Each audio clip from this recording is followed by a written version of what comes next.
শব্দ নির্ণয় করা, এটি হচ্ছে মূলত রিজুকুম মিন আমালিশ শয়তান, শয়তানের কাজ। ফাজতানি বুহু, তোমরা এটা ছেড়ে দাও, এই সমস্ত কাজ ছেড়ে দাও, এগুলোতে তোমাদের অশান্তি, তোমরা ক্ষতিগ্রস্ত হবে, তোমরা পরিশেষে জাহান্নামী হয়ে যাবে। তাহলে অত্র আয়াত দ্বারা প্রমাণিত হয় যে প্রতিমা পূজা এটা একটি শয়তানের কাজ, শয়তানের লাইন, শয়তানের রাস্তা। সেই ধারায় ইব্রাহিম আলাইহিস সালাম যখন পৃথিবীতে আসলেন, তার টোটাল কওম এই প্রতিমা পূজায় লিপ্ত। নিজ হাতে খড়কুটা দিয়ে, মাটি দিয়ে, অথবা পাথর দিয়ে, অথবা ইট বালি সিমেন্ট দিয়ে মজবুত করে শক্তভাবে মূর্তি পূজা করে সেখানে তাদের সম্মুখে কিছু খাবার পরিবেশন করা, অথবা তাদেরকে কেন্দ্র করে কিছু নাচ গান, কিছু উলঙ্গ বেহায়াপনা, মানুষকে মিথ্যে আনন্দের নামে, মানুষকে মিথ্যে আনন্দ দেওয়ার নামে মানুষকে জাহান্নামের রাস্তার দিকে নিয়ে যাওয়া, নিয়ে যেত। সেটা হচ্ছে ইব্রাহিম আলাইহিস সালামের সমসাময়িক এই নীতি, এই নীতি নৈতিকতা ওই কালবীয় সম্প্রদায় তারা লালন করতেন। তো ইব্রাহিম আলাইহিস সালাম তিনি তার প্রভুকে খুঁজতেছেন যে আসলে যে মানুষ যে ধর্মের কথা বলছেন, মানুষ যাদেরকে প্রভু হিসেবে যাদের প্রণাম করছে, যাদের সম্মুখে সিজদা করছে, যাদেরকে এত মহব্বত করেছে, ভালোবাসতেছে, আসলে কি সে প্রভু হওয়ার কোন অধিকার রাখে? তাদের ভিতরে কি প্রভুর কোন বৈশিষ্ট্য তাদের ভিতরে আছে? এক পর্যায়ে ইব্রাহিম আলাইহিস সালাম যখন তাদের ব্যাপারে বিচার বিশ্লেষণ করে এক পর্যায়ে সিদ্ধান্তে উপনীত হলেন, না, এগুলো কোনোদিন মানুষের প্রভু হতে পারে না, মাবুদ হতে পারে না, এগুলো মানুষের কোনো ক্ষতি লাভ কিছুই করতে পারে না। তাই তিনি তার পিতাকে সর্বপ্রথম বলছেন যে আল্লাহ তাআলা ইব্রাহিম আলাইহিস সালামের বৈশিষ্ট্য নিয়ে কুরআনের বহু জায়গায় আলোচনা করেছেন। কারণ ইব্রাহিম আলাইহিস সালাম পৃথিবীতে একজন ব্যক্তি যার আদর্শের উপর ভিত্তি করে পরবর্তী নবীদেরকে আল্লাহ তাআলা সেই আদর্শের উপরে থাকার জন্য জোরালো তাগিদ দিয়েছেন। যার ফলে আমাদের নবী মুহাম্মদ সাল্লাল্লাহু আলাইহি সাল্লামকে আল্লাহ বলেন, সুম্মা ওয়াহাইনা ইলাইকা আন ইত্তাবিউ মিল্লাতা ইব্রাহিম, হে নবী মুহাম্মদ সাল্লাল্লাহু আলাইহি সাল্লাম, তোমাকে তোমার উপরে আমি ওহী নাযিল করেছি যে তুমি যেন ইব্রাহিম আলাইহিস সালামের আনুগত্য করো। কারণ ইব্রাহিম আলাইহিস সালামের আনুগত্যের ভিতরে রয়েছে কিভাবে আল্লাহর প্রতি নিবেদিত প্রাণ হতে হবে, কিভাবে একনিষ্ঠ খালেদ বান্দা হতে হবে, কিভাবে একজন সচেতন অভিভাবক হতে হবে, কিভাবে একজন পিতা হওয়া যায়, কিভাবে একটা আদর্শ পরিবার গঠন করতে হবে, তার প্রত্যেকটা নমুনা ইব্রাহিম আলাইহিস সালাম জাতিকে দেখিয়ে দিয়েছেন। এজন্য ইব্রাহিম আলাইহিস সালামের অনেকগুলো কথা, অনেকগুলো গুরুত্বপূর্ণ কাজ আল্লাহ কুরআন মাজিদে কি করেছেন, উপস্থাপন করেছেন।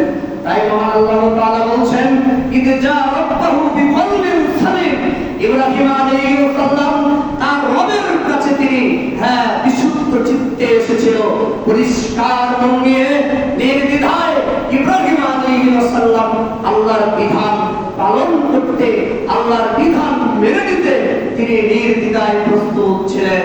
কোনো দ্বিধা নেই, কোনো আপত্তি নেই, একদম সারেন্ডার হয়ে গিয়েছিলেন আল্লাহর বিধানের সম্মুখে।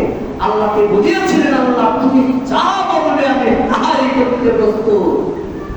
আরে আপনি কি সক্ষম? আরে আল্লাহ বলেছে হারাম খায় না, আমার আপনার সকাল থেকে নিয়ে রাত পর্যন্ত হারামের উপরে আছে।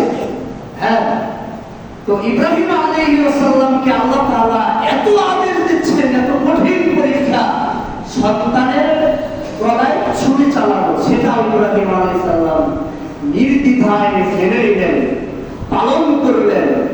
তো আল্লাহ তাআলা তাই বলছেন যে ইদজা রাব্বাহু বিকলবিন সালিম, ইব্রাহিম আলাইহিস সালাম তার রবের প্রতি বিশুদ্ধ চিত্তে তিনি এসেছিলেন।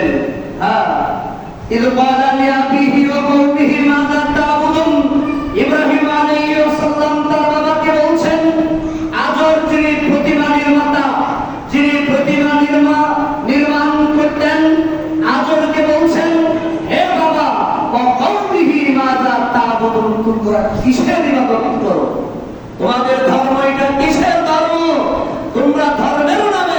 যে প্রতিমা পূজা করেছো এটা কিসের, এটা অহেতুক, একটা ভ্রান্ত, একটা মিথ্যে মিছে। পৃথিবীতে ইসলাম ছাড়া কোনো ধর্মই নাই, পৃথিবীতে ইসলাম ছাড়া কোনো ধর্মই নাই। সূরা আলে ইমরান আল্লাহ বলছেন ইন্নাদ দীনা ইনদাল্লাহিল ইসলাম, পৃথিবীতে একমাত্র মনোনীত সার্টিফাইড, হ্যাঁ একমাত্র ধর্ম হচ্ছে ইসলাম। আল্লাহ যে ধর্মটা চিনেন সেটি হচ্ছে ইসলাম। ইসলাম ছাড়া অন্য কোনো ধর্ম আল্লাহ চিনেন না। তো যাই হোক, বলছিলাম তো ইব্রাহিম আলাইহিস সালাম তার পিতা এবং তার সম্প্রদায়দেরকে বলছেন যে মাযা তা'বুদুন, তোমরা কিসের ইবাদত করেছো, এটা কিসের পূজা করেছো? এটা তো কোনো পূজা নয়, এটা তো কোনো ইবাদত নয়, এটা কোনো ধর্ম নয়। আইফকান আলিহাতান দুনাল্লাহি তুরিদুন, তোমরা আল্লাহকে বাদ দিয়ে অনেক মাবুদদেরকে তোমরা গ্রহণ করতে চাও, এটা তো তোমাদের জন্য একটা অন্যায়। তোমরা কেন আল্লাহকে বাদ দিয়ে কেন তোমরা প্রতিমাদেরকে প্রভু হিসেবে তোমরা গ্রহণ করেছো? এটা তো তোমাদের একটা অন্যায় ধারণা, অন্যায় তোমাদের এটা ধর্ম, এটা তোমাদের জন্য ঠিক নয়। আমা যন্নুকুম বিরাব্বিল আলামিন, বিশ্বজাহানের প্রতিপালক আল্লাহ সম্পর্কে তোমাদের কি ধারণা? আল্লাহ সম্পর্কে তোমাদের এতটুকু ধারণা যে আর একটা আকৃতি দিয়ে, হ্যাঁ ওই আকৃতি আল্লাহর আকৃতি মনে করে সেটার সম্মুখে সিজদা করা, হ্যাঁ এটাই কি তোমাদের ধারণা? অসম্ভব, অসম্ভব, এই ধারণা ঠিক নয়। যা ইব্রাহিম আলাইহিস সালাম তার বাবাকে বলছেন এবং সম্প্রদায়ের মানুষদেরকে বোঝাতে চাচ্ছেন যে ফামা যন্নুকুম বিরাব্বিল আলামিন, যে বিশ্বজাহানের প্রতিপালক, যিনি এত মর্যাদাবান, এত কর্তৃত্বের অধিকারী, পৃথিবীর সকল কিছুর উপরে ক্ষমতাবান, তাকে তোমরা একটা আকৃতিতে এনে তাদের সম্মুখে সিজদা করে তোমরা মনে করছো তার ইবাদত হয়ে গেল? এটা তো একটা ভ্রান্ত মিছে একটা ধারণা মাত্র। হ্যাঁ, এরপর ইব্রাহিম আলাইহিস সালামকে তারা মেলাতে যাওয়ার জন্য আমন্ত্রণ জানাচ্ছে, অন্যায় অনুষ্ঠানে যাওয়ার জন্য তারা আমন্ত্রণ করলেন, কিন্তু ইব্রাহিম আলাইহিস সালাম তাদের আমন্ত্রণ কি করলেন না, রক্ষা করলেন না। তাই আল্লাহ তাআলা বলছেন ফানাদারা নাদারাতুন